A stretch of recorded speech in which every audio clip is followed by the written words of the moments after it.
unha serie de actuacións que se van a facer no Camiño de Santiago, como contou o director, para mellorar a seguridade e a accesibilidade dos peregrinos. A súa vez, si podemos integralos máis na natureza e asfaltalos das vías de tráfico rodado, por pouco tráfico que teñan, como neste caso, pois moito mellor, non? Entón, identificamos varias problemáticas, como a cercanía da vía férrea, de unha estrada de carácter local, e de un trazado ben delimitado, pero quizás un pouco difuso en canto ás características morfolóxicas e físicas.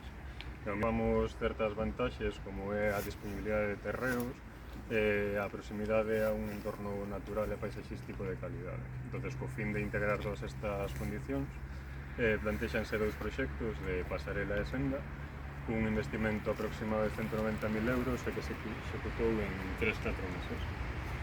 En canto á senda, pois trátase dunha senda de 1,80 m que garanta un paso seguro para persoas con mobilidade reducida, delimitado a ambos lados por unha pizarra. Neste caso seleccionamos evidentemente unha pizarra da comarca de Valdeorras, e decidímonos por un canto máis irregular que lle dé unha calidade máis rústica á actuación, que non parezca demasiado urbano, non? En canto ao firme, pois tamén o firme procede dunha canteira próxima da comarca de Valdeorras, e trátase de xabre, e que lle foi engadido un aditivo, neste caso un estabilizante en base a cemento gris. Antes de seleccionar este cemento gris fixemos 3 tramos de proba con outros aditivos, como era o cemento blanco, gris e cal, e decantámonos polo gris.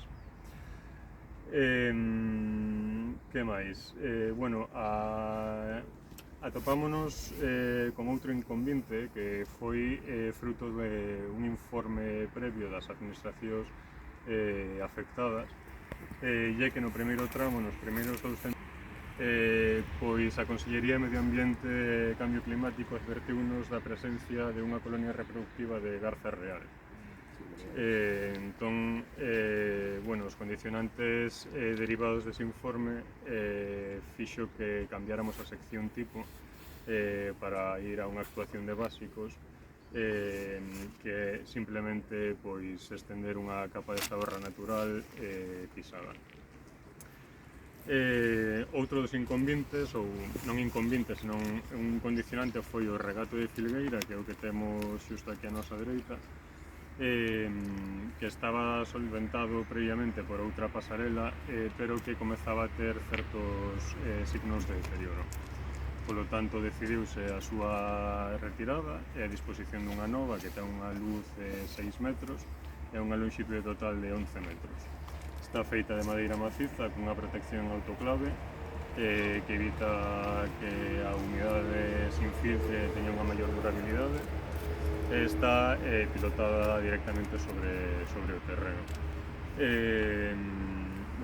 Como digo, ambas as dúas actuacións tiveron un investimento total de 190.000 euros, rematámolas entre 3-4 meses.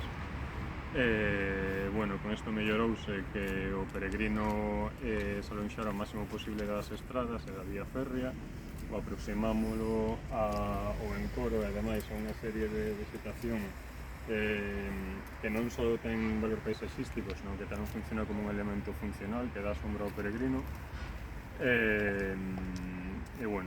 Neste caso melloramos a accesibilidade, a seguridade e evitamos que haxa interferencia cos vehículos, xa que é de uso exclusivo para peatóns e bicicletas.